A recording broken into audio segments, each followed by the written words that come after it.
লাইভে স্টুডেন্ট আসা শুরু হোক, কয়েকজন আসুক, তারপর আমরা কথা বলা শুরু করবো ইনশাল্লাহ।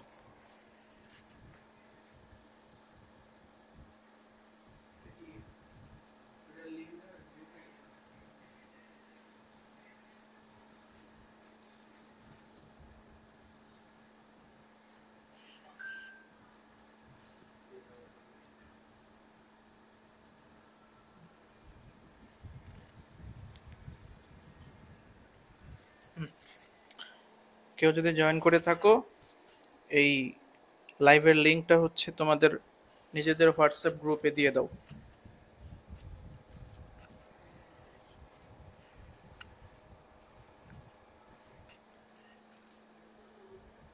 পজ হয়ে আছে।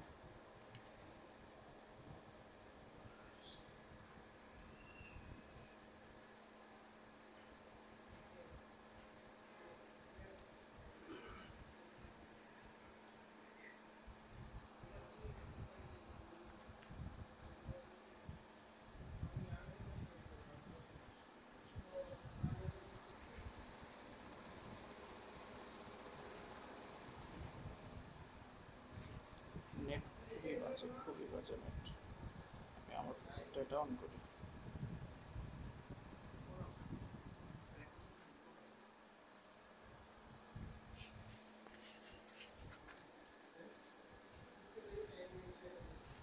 কমেন্ট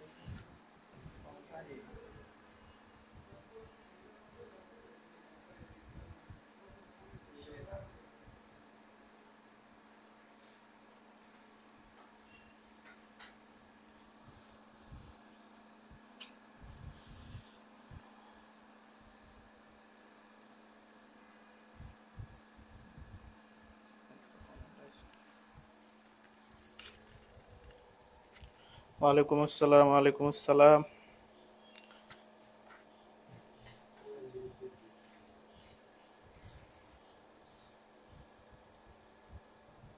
ওকে, অনেকে চলে আসছে, তাহলে আমরা এখন আলোচনা শুরু করি।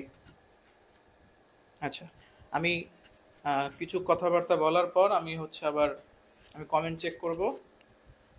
এর মধ্যে যদি কারো কোনো প্রশ্ন থেকে থাকে, ওই প্রশ্নগুলো হচ্ছে তোমরা কমেন্টে সংক্ষেপে লিখবা। আর আজাইরা কথাবার্তা এখন না লেখাটাই ভালো হবে। হ্যাঁ, ওগুলা নিয়ে ইনশাল্লাহ পরে কথাবার্তা হবে না। তা আমরা শুরু করি।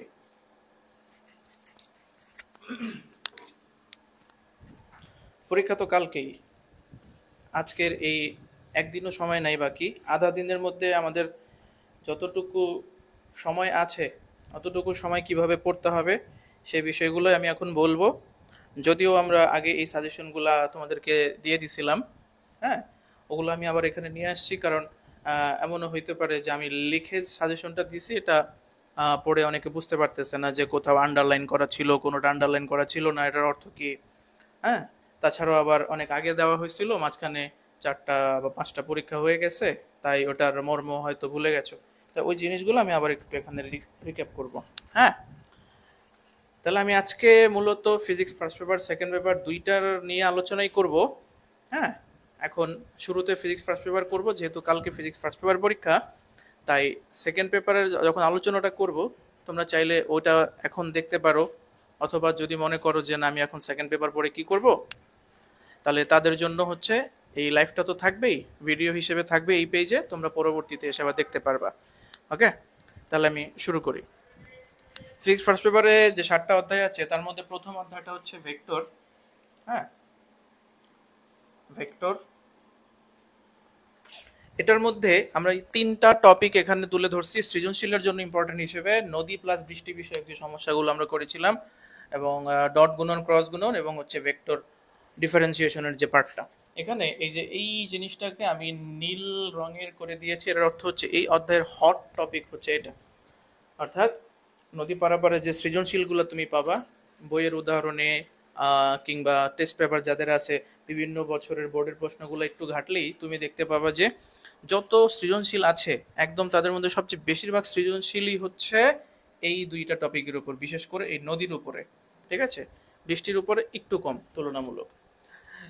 তারপরে এগুলা যদি তোমার কমপ্লিট হয়ে থাকে, তারপরে ডট গুণন, ক্রস গুণন এবং গ্রেডিয়েন্ট, ডাইভারজেন্স, কার্ল, অবশ্যই এগুলা 1-2 বার দেখলেই হয়ে যায়, কারণ তোমরা ম্যাথটাতে এগুলা ডিফারেন্সিয়েশন শিখে আসছো। তো এটার জন্য অত বেশি টাইম লাগবে না। এখন আমার ধারণা হচ্ছে তোমরা অলরেডি এগুলো ক্লিয়ার করে ফেলেছো। হ্যাঁ, তোমরা হয়তো এখন এমসিকিউর জন্য পড়াশোনা করছো। তা এমসিকিউ পড়াশোনার ক্ষেত্রে তোমার যেটা করতে পারো সেটা আমি গতকাল রাতে বলে দিয়েছিলাম।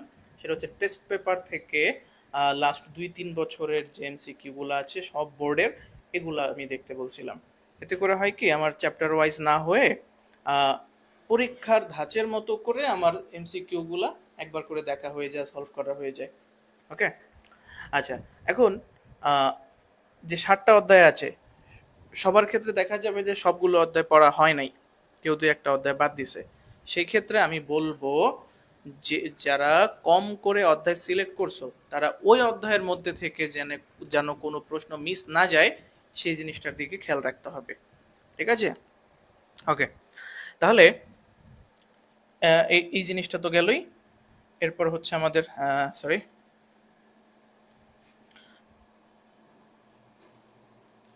নিউটনীয় বলবিদ্যা অধ্যায়টার মধ্যে আমি হচ্ছে জড়তার ভ্রামকের একটা শীট দিয়েছিলাম তোমাদেরকে, অথবা বইয়ে অনেকগুলা জড়তার ভ্রামকের ফর্মুলা দেওয়া আছে। ওই শীটের মধ্যে যতগুলো ফর্মুলা আছে তার মধ্যে থেকে দণ্ড, সিলিন্ডার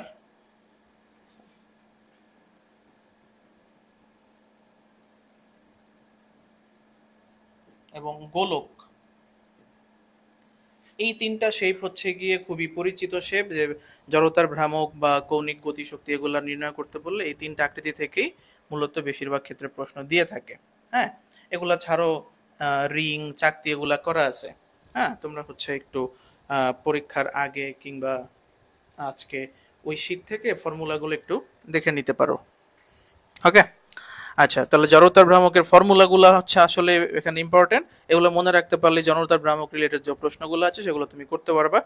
আচ্ছা, এরপর হচ্ছে কৌণিক ভরবেগ, টর্ক, এই জিনিসগুলো। কৌণিক ভরবেগ এই জিনিসটাকে যদি আমি বিস্তারিত পড়তে পারি, টর্ককে আলাদা করে পড়ার দরকার হয় না, দুইটি একই জিনিস, মানে একই ধরনের জিনিস, একই জিনিস না।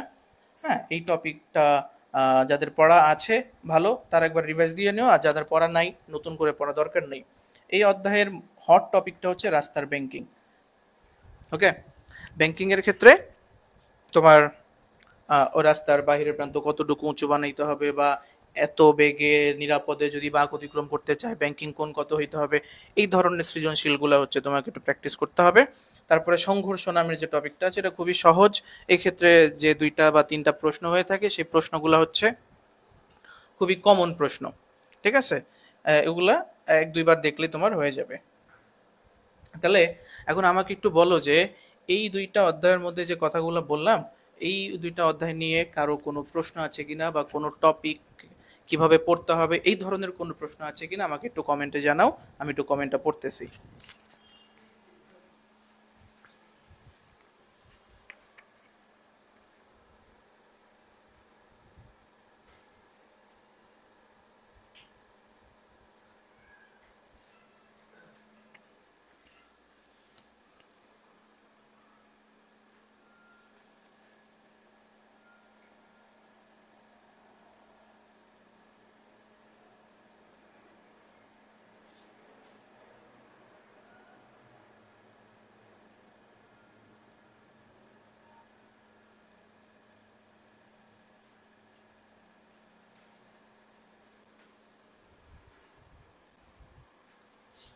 আহনাম জিজ্ঞেস করছে, ভাইয়া উপাংশ গুরুত্বপূর্ণ না?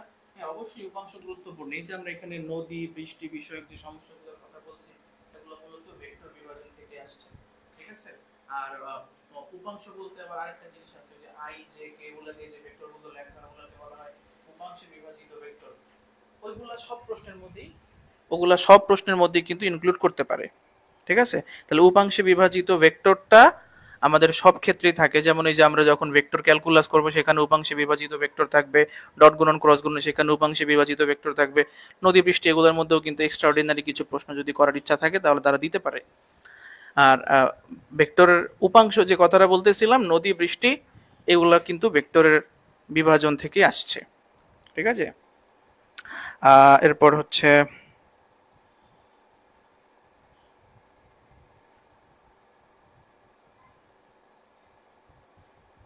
মাহিব মেবি জিজ্ঞেস করছিল যে ভেক্টর ক্যালকুলাস থেকে প্রশ্ন দেয় কিনা। হ্যাঁ, অবশ্যই দেয়, তবে ওই নদী বৃষ্টির প্রশ্ন যেই পরিমাণ দেওয়া হয় প্রতি বছর ওই রকম না, অত বেশি না। হ্যাঁ, আচ্ছা, গত বছর ঢাকা বোর্ডে ভেক্টর ক্যালকুলাস থেকে প্রশ্ন আসে নাই, তো গত বছর আসে নাই বলে এবছর আসবে না বা কখনোই আসবে না এমন কি কোনো কথা আছে নাকি?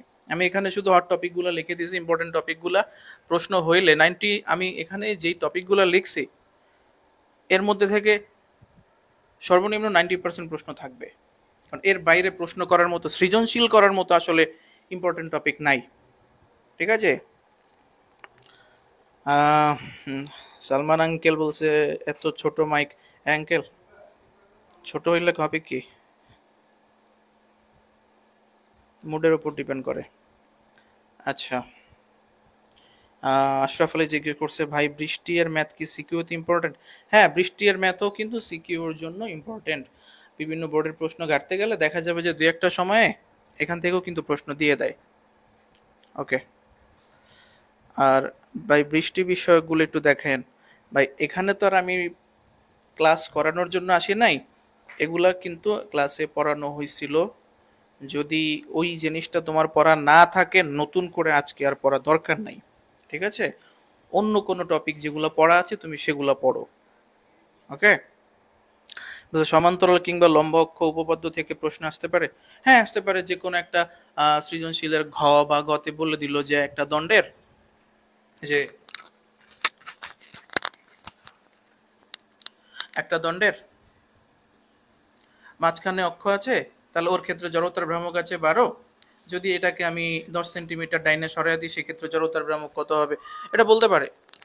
তাহলে এখানে সমান্তরাল অক্ষ উপপাদ্য, লম্ব অক্ষ উপপাদ্য এগুলার প্রয়োগ কিন্তু থাকতেই পারে। এগুলা নিয়ে আর এত ঘাটাঘাটির কিছু না। আমি জড়তার ভ্রামক টপিকটা বলে দিছি, মানে ওর সাথে সম্পর্কিত যত বিষয় আছে সব এখানে ইনক্লুডেড। আচ্ছা, রাহাত হাওলাদার জিজ্ঞেস করছে বরিশাল বিশ্ববিদ্যালয় থেকে, ভাই ভালো আছেন? হ্যাঁ রাহাত, খুব ভালো আছি, তোমার কি খবর? মমিনুল ইসলাম, মমিনুল ইসলাম অবশ্যই ইউএসএ থেকে মনে হয় আমাদের ভিডিও দেখতেছে। আচ্ছা, তাহলে আপাতত আর কেউ কোনো কিছু জিজ্ঞেস করছে না, তাহলে আমি সামনে আগাই। হ্যাঁ, ওকে। এরপর আসবে আমাদের পঞ্চম অধ্যায়, কাজ শক্তি ও ক্ষমতা। এই অধ্যায়ের খুবই সহজ একটা অধ্যায়, এবং যতগুলো টপিক আছে সব টপিকগুলো হচ্ছে একটার লাগে আরেকটা রিলেটেড। এখানে এই অধ্যায়ের মধ্যে কাজ নির্ণয়ের যে হিসাব নিকাশগুলা, হ্যাঁ, কাজ নির্ণয়ের যে হিসাব নিকাশগুলা এগুলা হচ্ছে ইম্পর্টেন্ট। এফএস কস থিটা, এর মধ্যে বিভিন্ন ভ্যারিয়েশন থাকে। এ ধরনের প্রবলেম তোমাদেরকে ক্লাসে বহু উপায়ে করানো হয়েছিল। সেটা হচ্ছে অ্যাঙ্গেলটা নির্ণয় করাটা হচ্ছে তোমার ইম্পর্টেন্ট। এই ব্যাপারগুলো যারা সিনসিয়ারলি করতে পারো তারাই হচ্ছে এই টপিকটা পড়বা, কৃতকাজের টপিক। যাদের ক্ষেত্রে এই জিনিসগুলো প্রবলেম হয় এটা বাদ দিবা। ওকে, তা এই অধ্যায়ের জন্য ইম্পর্টেন্ট যে টপিকগুলো হচ্ছে সেটা হচ্ছে শক্তির নিত্যতা, অর্থাৎ ওই যে মুক্তভাবে পড়ন্ত বস্তুর ক্ষেত্রে শক্তির নিত্যতার প্রমাণ, হেলানো তল দিয়ে, পরে হচ্ছে সরল দোলকের ক্ষেত্রে শক্তির নিত্যতার প্রমাণ, এই জিনিসগুলো করানো হয়েছিল। মুক্তভাবে পড়ন্ত বস্তুর ওটা তেমন একটা ইম্পর্টেন্ট না, ওটা একদম সিম্পল। এই দুইটা জিনিসের মধ্যে বিশেষ করে সরল দোলকের অংশটা হচ্ছে তোমাদের জন্য খুবই গুরুত্বপূর্ণ যদি নিত্যতা নীতি থেকে কোনো প্রশ্ন হয়। কিন্তু এই অধ্যায়ের সবচেয়ে গুরুত্বপূর্ণ টপিক হচ্ছে নলকূপ থেকে পানি তোলা, অর্থাৎ ওই যে অর্ধেক পানি তোলার পর পাম্প নষ্ট হয়ে গেছে, বাকি অর্ধেক পানি তুলতে কতক্ষণ সময় লাগবে, এই হিসাব নিকাশগুলা। হ্যাঁ, ওই যে আমাদের এই ম্যাথের প্রধান অংশটা ছিল কি, ভরকেন্দ্রের সরণ এইচ। ভরকেন্দ্রের সরণ এইচ বের করার একটা শর্ট টেকনিক ছিল আমাদের জানা, সেটা কি ছিল, খালি প্লাস L/2। এল মানে কি, এল মানে হচ্ছে যতটুকু পানি তোলা হবে,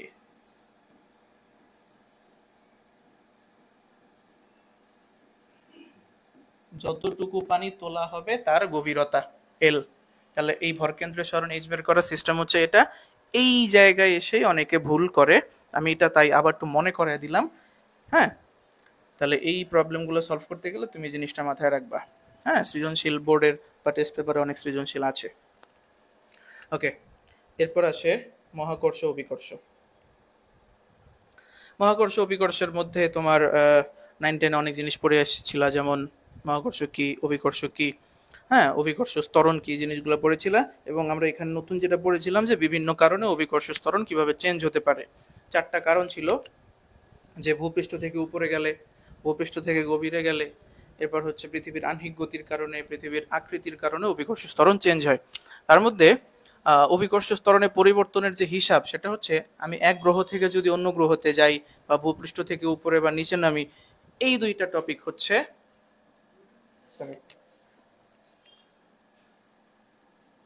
এইচ উচ্চতায়, এইচ গভীরতায়, হ্যাঁ এরপর হচ্ছে অন্য গ্রহে গেলে, অন্য গ্রহে গেলে অভিকর্ষ স্তরণের যে চেঞ্জগুলো হয়, এই টাইপের প্রবলেমগুলো তোমার অবশ্যই দেখে নিতে হবে। সৃজনশীলের জন্য এটা কিন্তু খুব ইম্পর্টেন্ট একটা জিনিস।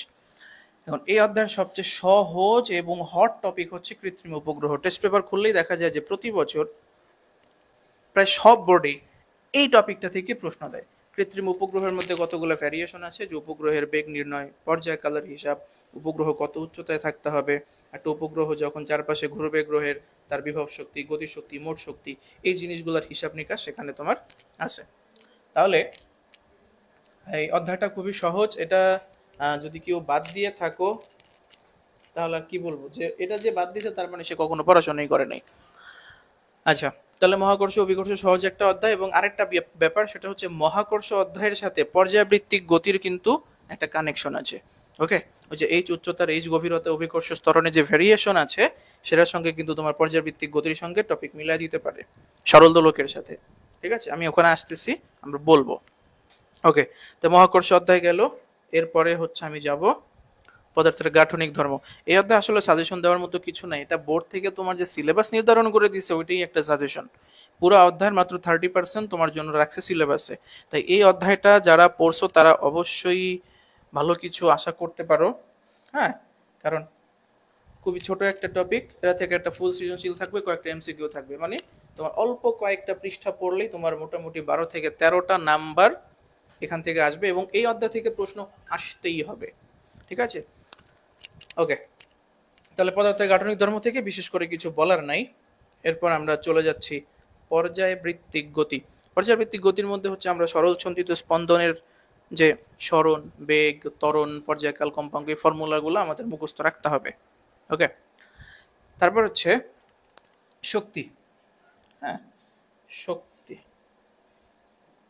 আমরা সরল সঞ্চিত স্পন্দনের ক্ষেত্রে দুই ধরনের শক্তি দেখেছিলাম, বিভব শক্তি, গতি শক্তি, এবং সেখান থেকে যান্ত্রিক শক্তি বের করেছিলাম। ওগুলোর যে গ্রাফগুলো আছে, হ্যাঁ, যেমন ইউ বনাম টি, কে বনাম টি, ঠিক আছে, এর যে গ্রাফগুলো ছিল, পরে ইউ বনাম এক্স, এগুলার যে গ্রাফগুলো ছিল, এই গ্রাফগুলো হচ্ছে এক নজর একবার দেখে নিবা।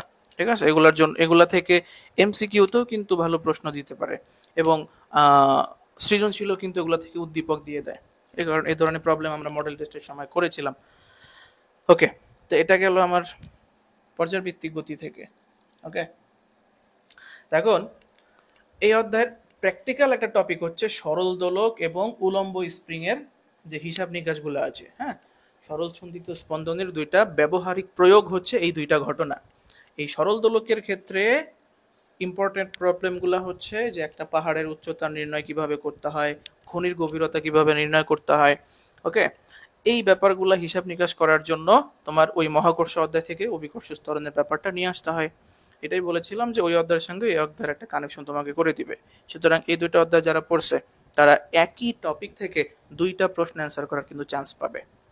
ওকে, তাহলে এই সরল দোলক এবং উলম্ব স্প্রিং এর মধ্যে সরল দোলকটা বেশি ইম্পর্টেন্ট, কারণ প্রশ্নের বিভিন্ন ধরনের ভ্যারিয়েশন এটার মধ্যে আনা যায়। ওকে, তা পর্যাবৃত্তিক গতি গেল, এটার সাজেশন বললাম। আর হচ্ছে আদর্শ গ্যাস।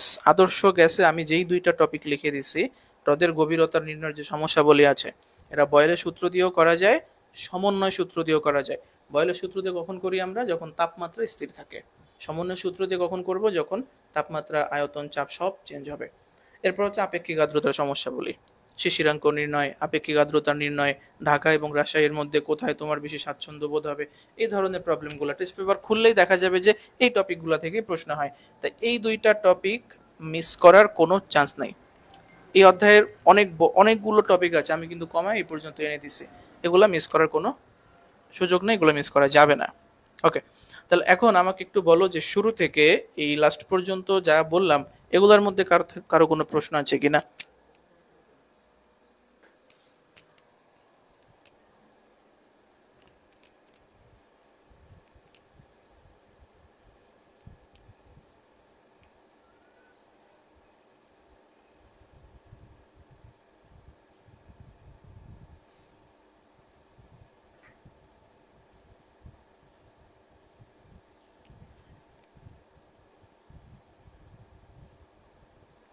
একজন জিজ্ঞেস করছে, ভাইয়া পানি তোলার ক্ষেত্রে ভর কেন্দ্রটা আরেকবার বললেন। আমার আরেকবার বলা দরকার নাই, এই লাইফটা শেষ হয়ে গেলে তুমি ভিডিওর ওই জায়গাটুকু আরেকবার চেক করে নিও, তাহলেই হয়ে যাবে। উম,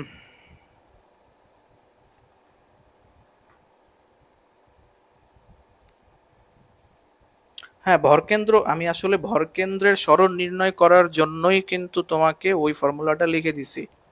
ঠিক আছে, তাহলে দুইটা একই জিনিস, দুইটার মধ্যে প্যাচ লাগাও না।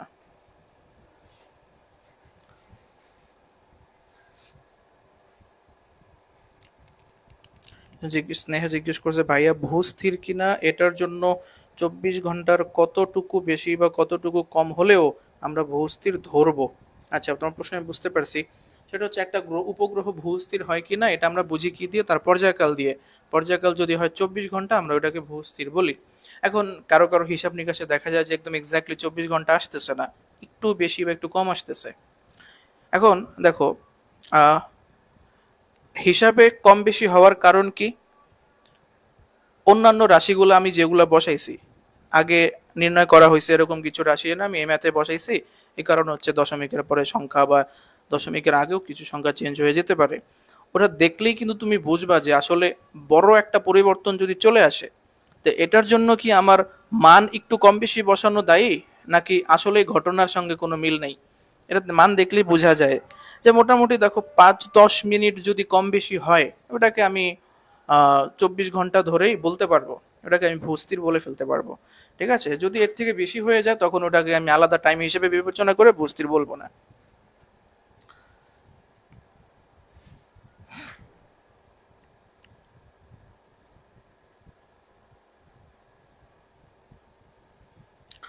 নাজমুস সাকিব জিজ্ঞেস করছে, ভাই শক্তির সমবিভাজন নীতি থেকে কোনো কোয়েশ্চেন দিতে পারে কিনা? শক্তির সমবিভাজন নীতি জিনিসটা কি, এটা সংজ্ঞাটাই শুধু থাকবে, এটা এর বাইরে আর কোনো প্রশ্ন তোমাদের জন্য থাকবে না। আচ্ছা, সাফায়েত ফেরদৌস জিজ্ঞেস করছে, ক খ এর জন্য কি শুধু বোর্ড কোয়েশ্চেন গুলো পড়বো? হ্যাঁ, ক খ এর জন্য তো আসলে পুরা বই রিডিং করতে হয়, কিন্তু এখন তার পুরা বই রিডিং করার সময় নেই। তাহলে বোর্ডে যে কটা প্রশ্ন চোখে পড়ে ওগুলাই দেখা যাও, কাজ হবে।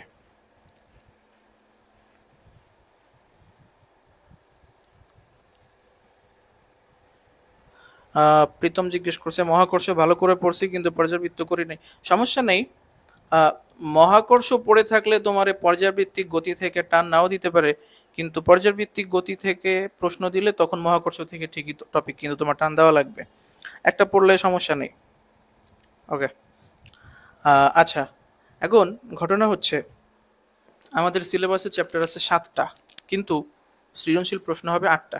তাহলে অবশ্যই একটা অধ্যায় থেকে রিপিট করতেই হবে, তাই না? এখন আবার এখানে যে অধ্যায়গুলো আছে, কোনো অধ্যায় থেকে কিন্তু মিস যাবে না প্রশ্ন, কারণ প্রত্যেকটা অধ্যায় আলাদা আলাদা কি বলে, আলাদা আলাদা টাইপ বহন করে ফিজিক্সের। ঠিক আছে, আলাদা আলাদা সেকশন বহন করে।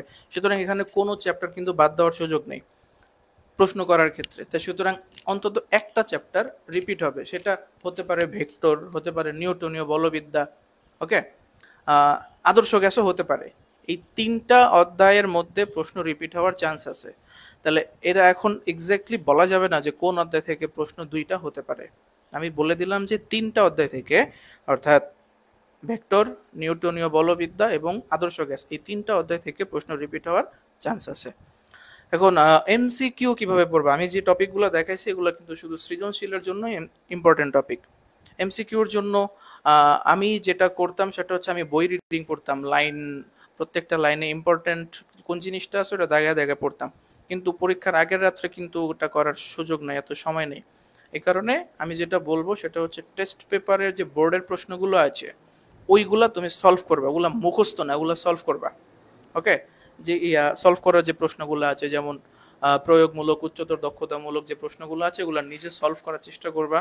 আর ইনফরমেটিভ কিছু প্রশ্ন থাকে ওইগুলা যদি মুখস্থ করতে পারো, হ্যাঁ, তো কিছু কিছু মুখস্থ করো। আবার একদম গরুর মতো মুখস্থ করতে গিয়ে ব্রেনের উপর চাপ বাড়ায়ও না, পরে দেখা যাবে যে পরীক্ষার হলে ঘুমায় গেছো। ওকে, তাহলে এমসিকিউর জন্য আমি কি করতে বললাম? এমসিকিউর জন্য টেস্ট পেপার সলভ করতে বললাম এখন। ওকে, এখন আরেকটা বিষয় সেটা হচ্ছে আমি যেটা করতাম, আমার একটা ফ্রেন্ডের কাছ থেকে আমি সাজেশনটা পাইছিলাম, সেটা হচ্ছে প্রত্যেকটা পরীক্ষার আগে, বের হওয়ার আগে, বাসা থেকে বের হওয়ার আগে যেই বইটা আমি পড়ছি, দাগায় দাগায় পড়ছি, ওই বইটার একদম শুরু থেকে শেষ পর্যন্ত শুধু পৃষ্ঠাটা উল্টাইতাম, পৃষ্ঠাটা উল্টায়া শুধু চোখ বুলাইতাম। এতে করে আমার কি হইতো, আমার মগজে এই জিনিসটা সেট হইতো যে হ্যাঁ এই জিনিসটা আমার পড়া হয়েছে, এটা আমি পারি। তাহলে এই জিনিসটা যদি আমার চিন্তায় থাকে তখন ভিতর থেকে একটা জোর চলে আসে।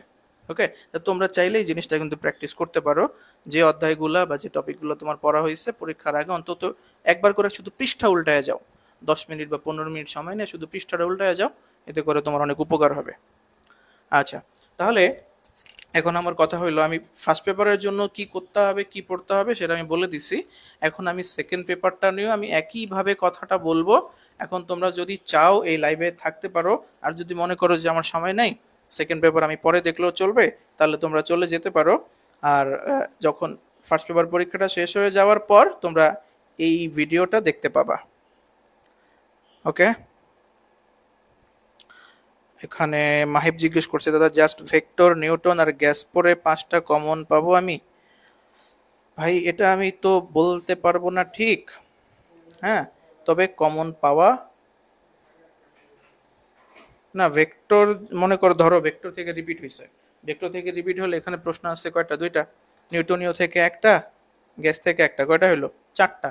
তা তোমার 3টা চ্যাপ্টার পরে কিন্তু 5টা সৃজনশীল কমন পড়ার সুযোগ নেই, সর্বোচ্চ 4টা কমন পড়ার সুযোগ আছে। তো তোমার আরেকটা চ্যাপ্টার একটু বাড়াইতে হবে যদি তুমি ফুল অ্যান্সার করতে চাও। আব্দুর রাজ্জাক জিজ্ঞেস করছে, ভাইয়া পর্যাবৃত্তিক গতির মহাকর্ষ থেকে 3টা সিকিউ আসবে?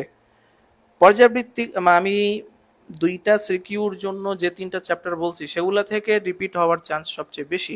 পর্যাবৃত্তিক থেকে আসলে রিপিট করার মতো প্রশ্ন, রিপিট যদি করেও মানসম্মত প্রশ্ন 2টা বানাইতে পারে না, এ কারণে ওখান থেকে আসলে বেশি প্রশ্ন করার সুযোগ থাকে না। ওকে, এই তো। তাহলে আমি এখন হচ্ছে সেকেন্ড পেপারটা একটু উল্টাই।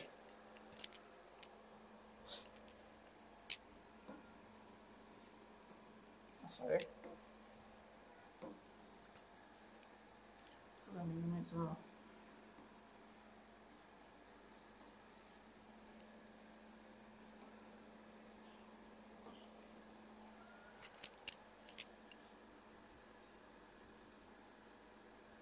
বেশি বড় হয়ে যাইস না বাবা। ওকে, ফিজিক্স সেকেন্ড পেপার আমাদের যে 7টা অধ্যায় আছে তার মধ্যে হচ্ছে তাপের একটা অধ্যায়, তড়িতের 2টা অধ্যায়। ওকে, তারপর হচ্ছে আলোর একটা অধ্যায় আছে, ভৌত আলোক বিজ্ঞান, পরে আধুনিক পদার্থবিজ্ঞান, পরমাণু মডেল, সেমিকন্ডাক্টর। তাপগতিবিদ্যার মধ্যে আমি এখানে 2টা টপিককে সৃজনশীলের জন্য ইম্পর্টেন্ট হিসেবে সিলেক্ট করেছি, এবং সবসময় এটাই হয়ে থাকে সাধারণত। যদি এর বাইরে শিক্ষকরা চায় একটু স্টুডেন্টদের সঙ্গে একটু খেলা করি, মজা করি, সেই ক্ষেত্রে কিন্তু এর বাইরে থেকেও তারা কিছু প্রশ্ন করতে পারে। সেটা হচ্ছে সিম্পল কিছু টপিক আছে, যেমন জুলের সূত্র, খুবই সিম্পল একটা টপিক, এটা দিয়ে কিন্তু সেটা সৃজনশীল বানায় ফেলতে পারে।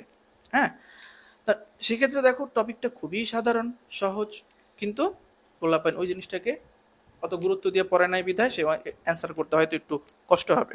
কিন্তু এই জিনিসগুলো কিন্তু আমরা ক্লাসে করাইছিলাম, যত টপিক আছে সব টপিক থেকেই আমরা বিভিন্ন ধরনের পরীক্ষায় আলাদা আলাদা প্রশ্ন করার চেষ্টা করছি। ওকে, যেমন ক্লাসে যে টপিকগুলো থেকে প্রশ্ন করা হয়েছিল ক্লাসের পরীক্ষায়, মডেল টেস্টে কিন্তু আমরা সেই প্রশ্নগুলো করি নাই, অন্য টপিক থেকে দিছি। তো সুতরাং সব ধরনের প্রশ্ন কিন্তু তোমার নাগালে আছে, একদমই কিচ্ছু করতে পারবে না এরকম কিন্তু হবে না। আচ্ছা, যাই হোক, তাহলে এখানে ইম্পর্টেন্ট হিসেবে যে টপিকটা এখানে সিলেক্ট করা হয়েছে ক্লসিয়াসের সূত্র। ক্লসিয়াসের সূত্র হচ্ছে তাপগতিবিদ্যার প্রথম সূত্রটা, আমরা পড়েছিলাম যে 4টা প্রক্রিয়ার জন্য এই সূত্রটা অ্যাপ্লিকেবল। সূত্রটা কি? সূত্রটা ছিল Q is equals to del U plus W. বিভিন্ন প্রক্রিয়ার জন্য এই সূত্রটা বিভিন্নভাবে লেখা হয়েছিল। আমরা এই সকল প্রক্রিয়ার জন্য ক্লসিয়াসের সূত্রে যে ব্যবহারটা, অর্থাৎ ওই প্রক্রিয়ার কাজ কিরকম, ওই প্রক্রিয়ার অভ্যন্তরীণ শক্তির পরিবর্তন আছে কি নাই, থাকলে কত হবে, পরে আর গ্রাফগুলা কিরকম, এই জিনিসগুলা হচ্ছে তোমার একটু দেখে নিতে হবে, যদিও তোমার এগুলো পড়া আছে। চারটা প্রক্রিয়া কি কি? সমচাপ, সম আয়তন, সমষ্ণ আর রুদ্ধতাপীয়। এই চারটা প্রক্রিয়া তোমার জানা থাকতে হবে। এই অধ্যায়ের ইম্পর্টেন্ট মানে পরীক্ষার জন্য ইম্পর্টেন্ট যে টপিক সেটা হচ্ছে তাপ ইঞ্জিনের দক্ষতা এবং এন্ট্রপি। ঠিক আছে, ইঞ্জিনের দক্ষতা রিলেটেড যে প্রশ্নগুলো আছে সেই খুবই সহজ এই টপিকটা। হ্যাঁ, তাই এটা তোমার একটু পড়ে নিতে হবে। তুমি টেস্ট পেপার উল্টে দেখবা যে একই ধরনের প্রশ্ন বারবার আসে, এবং উৎস ও গ্রাহকের তাপমাত্রা নির্ণয় করো, বা অমুক করলে উৎসের তাপমাত্রা চেঞ্জ করলে গ্রাহকের তাপমাত্রা চেঞ্জ করলে দক্ষতার কত পরিবর্তন হবে, বা দক্ষতার এত পরিবর্তন হলে উৎসের তাপমাত্রা কত করতে হবে। এই ধরনের প্রশ্নগুলো ঘোরাফেরা থাকে, এবং এন্ট্রপির হিসাব নিকাশগুলো তোমার ওইখানে থাকে বেশিরভাগ সময় প্রশ্নে। ওকে, তাহলে তাপগতিবিদ্যা হয়ে গেল। তাপগতিবিদ্যার বাইরে যে প্রশ্ন, তাপগতিবিদ্যার মধ্যে শুরুর দিকে একটা টপিক আছে, সেটা হচ্ছে থার্মোমিটার বা তাপমাত্রার হিসাব নিকাশ। ওইটার জন্য তোমার সেলসিয়াস, কেলভিন, ফারেনহাইট, রোমার দরকার নাই, তিনটাতেই কনভার্সনের যে সিস্টেমগুলো আছে সেগুলো তোমার জানা থাকতে হবে। এমনও হয় যে ওই ক্লসিয়াসের সূত্র থেকে যখন প্রশ্নগুলো করছে, গ নাম্বারে ওই তাপমাত্রা রিলেটেড একটা প্রশ্ন দিয়ে দিল, বা একটা তাপমাত্রা বের করা দরকার হইলো, তখন কিন্তু তোমার এই কনভার্সনটা জানা থাকতে হবে। তাই সুতরাং তুমি সৃজনশীল ইম্পর্টেন্টের জন্য যে টপিকগুলো পড়তেছো, এর বাইরে যে কোনো টপিক পড়বাই না এটা যেন না হয়। ঠিক আছে, একটু টাচ থাকতে হবে, আন্দাজ থাকতে হবে। এখন স্থির তড়িৎ। স্থির তড়িতে আমার শুরু থেকে কুলম্বের সূত্র, কুলম্ব বল, তড়িৎ প্রাবল্য, তড়িৎ বিভব, এই জিনিসগুলা সৃজনশীলের মধ্যে থাকেই। ঠিক আছে, হয় ক নাম্বারে থাকবে, নাহলে খ নাম্বারে থাকবে, নাহলে গ নাম্বারে থাকবে। ঠিক আছে, কিন্তু ঘ নাম্বার বা বড় প্রশ্নের জন্য ইম্পর্টেন্ট হচ্ছে তড়িৎ প্রাবল্য এবং বিভবের সমস্যা যত আছে। প্রাবল্যের সাথে বিভবের সম্পর্ক আছে, বিভবের নিজস্ব কিছু গাণিতিক সমস্যা আছে, প্রাবল্যের গাণিতিক সমস্যা, যে দুইটা চার্জ রাখছে এটার মাঝখানে কোথায় অমুকরে রাখলে টোটাল প্রাবল্য শূন্য হবে, বা ওইখানে রাখলে মোট প্রাবল্য কত হবে, এই ধরনের হিসাব নিকাশগুলো তোমার করতে হবে। ওকে, কিন্তু এই অধ্যায়ের সবচেয়ে গুরুত্বপূর্ণ টপিক হচ্ছে ধারক। ধারক রিলেটেড যত প্রশ্ন আছে সব তোমার পড়ে ফেলতে হবে, কোনো কিছু স্কিপ করা যাবে না। ওকে, ধারক কি, ধারক কত প্রকারের হয়? আমরা জানি দুই প্রকারের হয়, ইন্টারমিডিয়েট আমরা দেখেছি। হ্যাঁ, এবং এই দুই প্রকার ধারকের ধারকত্ব কিভাবে নির্ণয় করতে হয়, ধারকের সমবায়, ধারকের সঞ্চিত শক্তি, এই সব ধরনের প্রশ্ন তোমাকে সলভ করে ফেলতে হবে। ওকে, এগুলা নিয়ে কোনো গড়িমসি করা যাবে না যদি এই অধ্যায় থেকে প্রশ্ন অ্যান্সার করতে চাও। এরপর আসে চলতড়িৎ। চলতড়িতে একদম 99% সময় দেখা যায় যে বোর্ডের প্রশ্নগুলা উল্টাইলে যে একটা সার্কিট দিয়ে দিবে, ওই সার্কিটের অমুক বিন্দুতে তড়িৎ প্রবাহ কত বের করো, এবার সবগুলোকে সমান্তরালে চেঞ্জ করে ফেললে টোটাল প্রবাহ কত চেঞ্জ হবে, বা অমুকের ভোল্টেজ কত, মানে অর্থাৎ রোধের সমবায় থেকে যে প্রশ্নটা, এই প্রশ্নটা হচ্ছে একদম কমন থাকবেই, কোনো বোর্ডে কখনো মিস যায় না। হ্যাঁ, দুই একবার মিস যায়। ওকে, অর্থাৎ সার্কিট রিলেটেড প্রশ্ন থাকেই। এই কারণে এই চলতড়িতের মধ্যে হট টপিক হচ্ছে রোধের সমবায়। এখন এর পাশাপাশি কোষের সমবায় থেকে কিন্তু মাঝে মাঝে প্রশ্ন দিয়ে দেয়।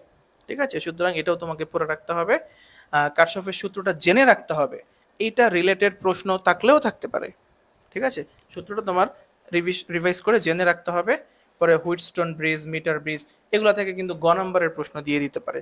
হুইটস্টোন ব্রিজ, ঠিক আছে, যে হুইটস্টোন ব্রিজ আর রোধের সমবায় দুইটা কিন্তু মিক্স করেও প্রশ্ন করা সম্ভব। সুতরাং হুইটস্টোন ব্রিজটা তোমার জেনে রাখতে হবে। আর হুইটস্টোন ব্রিজ যদি তুমি বুঝে ফেলো, মিটার ব্রিজ কিন্তু এমনি করতে পারবা। ঠিক আছে, তাহলে চলো তড়িৎ, এটার সৃজনশীল কিভাবে পড়তে হবে সেটা আমি বলে দিলাম। এরপর হচ্ছে ভৌত আলোক বিজ্ঞান। ওকে, আলোর একটাই অধ্যায়, এটার মধ্যে ইম্পর্টেন্ট যে টপিক সেটা হচ্ছে ইয়ং এর দ্বি-চির পরীক্ষায় যত ধরনের ম্যাথ আছে সব তোমাকে করতে হবে যদি এই অধ্যায়টা পড়ে থাকো। আর কেউ যদি এই অধ্যায়টা মনে করো যে এটা আমার কাছে মানে কনফিডেন্ট লাগছে না, আমি এটা পারবো কি পারবো না এরকম যদি মনে হয়, তোমার এই অধ্যায়টা বাদ দেওয়াটা উচিত হবে। ঠিক আছে, আমি নিজেও কিন্তু ইন্টারমিডিয়েট এই অধ্যায়টা পড়ি নাই। ওকে, কিন্তু আগে থেকে যদি পড়া না থাকে তোমার এখন আর রিস্ক নেওয়া দরকার নেই, অধ্যায়টা বাদ দিবা। কিন্তু যারা পড়ছো তারা অবশ্যই পারবা। ইয়ং এর দ্বিতীয় পরীক্ষা যত ম্যাথ আছে, যত ধরনের ম্যাথ আছে সব করবা। আমার লেকচার খাতা আছে, বইয়ের উদাহরণে আছে, বোর্ডের সৃজনশীল গুলাতে আছে। এরপর হচ্ছে অপবর্তনের প্রবলেমগুলো কিন্তু খুবই সিম্পল এবং অল্প কয়েকটা প্রবলেম। ঠিক আছে, দুইটা করে ফর্মুলা আছে, একক চিরের জন্য দুইটা, গ্রেটিং এর জন্য দুইটা। এই অপবর্তনের ম্যাথগুলো তোমার করে রাখতে হবে। হ্যাঁ, সেফ সাইডের জন্য তুমি এর সঙ্গে সমবর্তন যে বিষয়টা, এটাকে অ্যাড করে রাখতে পারো। মানে যাদের সময় আছে বা ধৈর্য আছে তারা সমবর্তন এই টপিকটা ধরে রাখতে পারো। ঠিক আছে, ওকে। তা ভৌতালোক বিজ্ঞান গেল, এরপর হচ্ছে আধুনিক পদার্থ বিজ্ঞানের সূচনা। আসলে ফিজিক্স সেকেন্ড পেপারের যে অধ্যায়গুলো আছে এগুলো হচ্ছে অ্যাডভান্সড ফিজিক্স। ওকে, অর্থাৎ বর্তমান সময়ে ফিজিক্স নিয়ে কাজ হচ্ছে ওই ধরনের টপিকগুলো মূলত সেকেন্ড পেপারে থাকে। অর্থাৎ তুলনামূলকভাবে কিন্তু এই টপিকগুলো অনেক রিচ এবং একটু টাফ। এই কারণে এই সেকেন্ড পেপার থেকে কিন্তু প্রশ্ন সহজ হয়, কারণ এখান থেকে ডিপ প্রশ্ন করলে আসলে কেউ অ্যান্সার করতে পারবে না। এমনও হয় যে এক টিচার প্রশ্ন করছে, অন্য টিচার অ্যান্সার করতে পারবে না, এরকম হয়। এই কারণে এই চ্যাপ্টার থেকে মানে কি বলে এই পেপার থেকে প্রশ্নটা আসলে ইজি করতে হয়, টিচাররা করে থাকে। এটা যদি কখনো কঠিন করে ফেলে তাহলে ওই বছর ওই সাবজেক্টে রেজাল্টে কিন্তু ধস নামে। এরকম দেখা গেছে 2018 সালে ফিজিক্স সেকেন্ড পেপার প্রশ্ন এই এই চ্যাপ্টারগুলো, আলোর চ্যাপ্টার, তড়িতের চ্যাপ্টার, এই চ্যাপ্টারগুলো কি করছে, টিচাররা একটু খেলার চেষ্টা করছিল। হ্যাঁ, প্রশ্ন কিন্তু একবারে আহামরি কঠিন না, প্রশ্ন একটু ঘুরাইয়া করা হয়েছিল, অর্থাৎ পোলাপাইন যেই ধাঁচে পড়ে ওভাবে করা হয় নাই। এতে করে কি হয়েছে, এ প্লাসের সংখ্যা এবং গোল্ডেনের সংখ্যা বহুত কমে গেছে। ঠিক আছে, বহুত পোলাপাইনের ফিজিক্স এ প্লাস মিস গেছে এই সেকেন্ড পেপারের কারণে। সুতরাং এখান থেকে প্রশ্ন সাধারণত সহজ হয়। তাহলে এখন যে অধ্যায়টা বলবো সেটা হচ্ছে আধুনিক পদার্থবিজ্ঞানের সূচনা। এই অধ্যায়ের মধ্যে দৈর্ঘ্য, ভর ও সময়ের আপেক্ষিকতার যে ম্যাথগুলো আছে তুমি শুধু ম্যাথগুলা করবা। বিভিন্ন ধাঁচের ম্যাথ আছে, বিশেষ করে সময়ের আপেক্ষিকতা। হ্যাঁ, এই জিনিসটা হচ্ছে বেশি ইম্পর্টেন্ট। আপেক্ষিকতা থেকে প্রশ্ন হইলে সময়ের আপেক্ষিকতা থেকে প্রশ্নটা বেশিরভাগ সময় দেয়। ওকে, সেকেন্ড পেপার এই সময় নাই কেউ, আমি প্রশ্ন করবে না। ওকে, তারপর হচ্ছে ভর শক্তি সম্পর্কের যে ম্যাথ। আমরা ভর শক্তি সম্পর্ক বলতে উচ্চ বেগে গতিশীল কোনো বস্তুর গতি শক্তির ফর্মুলা পড়েছিলাম, M minus M naught C square. পরে পড়েছিলাম স্থিতি শক্তি হচ্ছে এম নট সি স্কোয়ার, মোট শক্তি পড়েছিলাম এম সি স্কোয়ার। এই তিনটা ফর্মুলা রিলেটেড যে প্রশ্নগুলো আছে সেই প্রশ্নগুলো তোমাকে করে রাখতে হবে। এগুলো একবার করে দেখলেই তুমি করতে পারবা, এগুলো নিয়ে কোনো সমস্যা নেই। তাই এটা অত বেশি ইম্পর্টেন্টও না, যদিও এই ধারণাটা, এই আইডিয়াটা কিন্তু অনেক ইম্পর্টেন্ট ফিজিক্সের জন্য, তোমার পরীক্ষার জন্য অত বেশি ইম্পর্টেন্ট না। এর ইম্পর্টেন্ট টপিক আরেকটা হচ্ছে ফটো ইলেকট্রিক ইফেক্ট, একটা নোবেল বিজয়ী একটা ফেনোমেনা। ঠিক আছে, এইটা তোমাকে অবশ্যই পড়ে রাখতে হবে। এটার বিভিন্ন আনাচে কানাচে প্রশ্ন হয়, আমি সেগুলো তোমাকে করাইছিলাম। হ্যাঁ, বিভিন্নভাবে এগুলো তোমাকে করতে হবে এবং তুমি বোর্ডের বিভিন্ন প্রশ্ন দেখলে যে দেখবা যে এটা থেকে বহুত প্রশ্ন হয়। ঠিক আছে, এইটা আর এটা সমান গুরুত্বপূর্ণ। ওকে, তো তোমাকে ফটো ইলেকট্রিক ইফেক্টটা পড়তে হবে এবং তুমি এটার সঙ্গে আরেকটা জিনিস অ্যাড করে নাও, সেটা হচ্ছে এক্স রে। ওকে, এই ফটো ইলেকট্রিক ইফেক্ট আর এক্স রে দুইটা আসলে একই ধরনের ঘটনা, তবে দুইটা ইনভার্স। ওকে, তোমার জানা আছে যে একটা ধাতব পাতের উপরে আলো পড়লে সেখান থেকে ইলেকট্রন বের হয়, এটা হচ্ছে ফটো ইলেকট্রিক ইফেক্ট। আর এক্স রে হচ্ছে উল্টাটা, উচ্চ গতি সম্পন্ন ইলেকট্রন কোনো ধাতব পাতের উপর আঘাত করলে সেখান থেকে একটা বিকিরণ বের হয়, ওই বিকিরণটাকে বলা হয় এক্স রে। ওকে, তাহলে এই ম্যাথগুলো তোমার করে রাখতে হবে।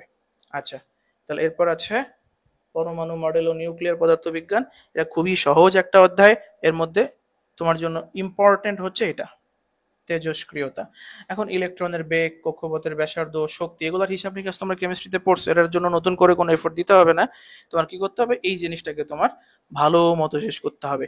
তেজস্ক্রিয়তা কি, তেজস্ক্রিয়তা কেন ঘটে, এই তেজস্ক্রিয়তার কারণে যে রশ্মি বিকিরণগুলো নির্গত হয় সেগুলা কি, ওগুলার বিভিন্ন ধরনের বৈশিষ্ট্য আছে, এগুলো তোমার জেনে রাখতে হবে, এগুলো এমসিকিউর জন্য কাজে লাগবে।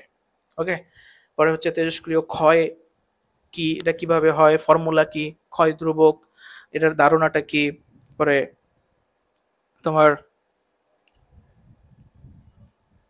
বাহ, লাইভে যারা আছে সব দিয়ে আমাদের পুরানো স্টুডেন্ট, সবাই নস্টালজিয়া দেখাচ্ছে এখানে এসে। যাক, ভালো ভালো লাগছে।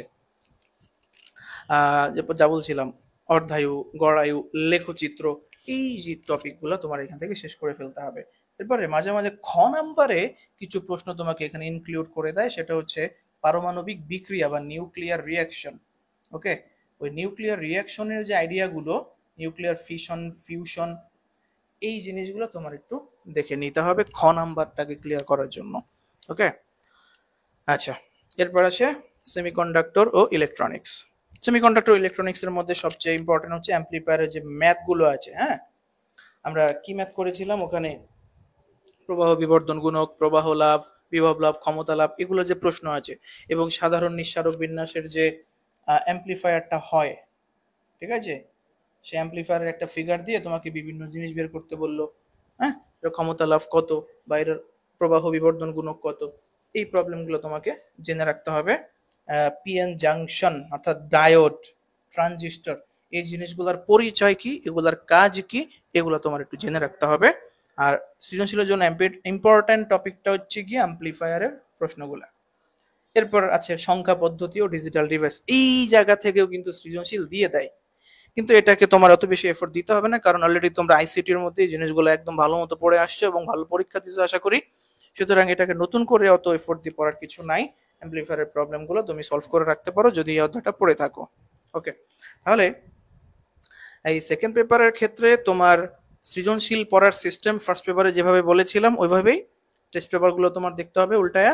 যদি তুমি কালকে পরীক্ষা দিয়ে পড়াশোনা শুরু করতে পারো, তাহলে তুমি বই থেকে এই টপিকগুলো একবার চোখ বোলায় নিতে পারো, নিয়ে তারপরে টেস্ট পেপার সলভ করা শুরু করবা সৃজনশীলের জন্য। এমসিকিউর জন্য সেম প্রসেস, তুমি আগে বই, ওই চ্যাপ্টারগুলো যেগুলো তুমি পড়ছো, ওই চ্যাপ্টারগুলো হচ্ছে পৃষ্ঠা একবার উল্টায় উল্টায় উল্টায় উল্টা দেখা কোন টপিকটা তোমার মনে আছে ওটা পড়ো, যেটা ভুলে গেছো কিন্তু তুমি একটু সময় দিলে পড়তে পারবা ওইটাও তুমি একটু রিভাইজ দিয়ে নাও, মেমোরাইজ করে নাও। তারপরে এভাবে করে পুরা পেপারটা শেষ হয়ে যাওয়ার পর তুমি ওই টেস্ট পেপার থেকে এমসিকিউ গুলা সলভ করার চেষ্টা করবা, শুরু করবা, এবং মুখস্থ টাইপ যে প্রশ্নগুলো আছে সেগুলা মুখস্থ রাখার চেষ্টা করবা। ওকে, এই তো। তাহলে আর কারো কোনো কিছু জিজ্ঞাসা যদি থাকে, তাহলে হচ্ছে আমার, যখন তোমরা এসে ভিডিওটা দেখবা তখন ওইখানে কমেন্ট করলেও কিন্তু আমি নোটিফিকেশন পাবো, আমি এসে ইনশাল্লাহ কমেন্টের রিপ্লাই দেওয়ার চেষ্টা করব।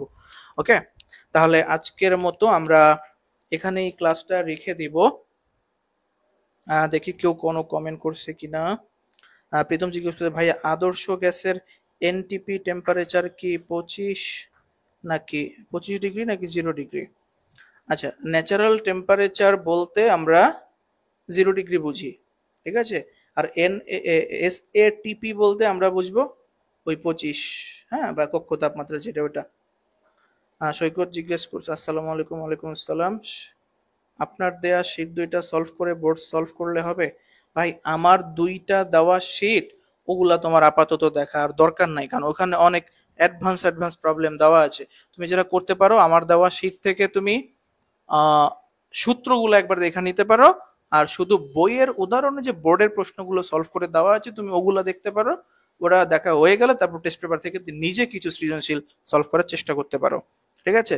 বেশি পড়া দরকার নাই, পরীক্ষার আগে আসলে পড়ার সময় না, রিভিশন দেওয়ার সময়, গুছায়া পরীক্ষার হলে যাওয়ার সময়। ওকে, তাহলে আজকের মতো এখানেই শেষ করছি। ইনশাল্লাহ সামনে কোনো একটা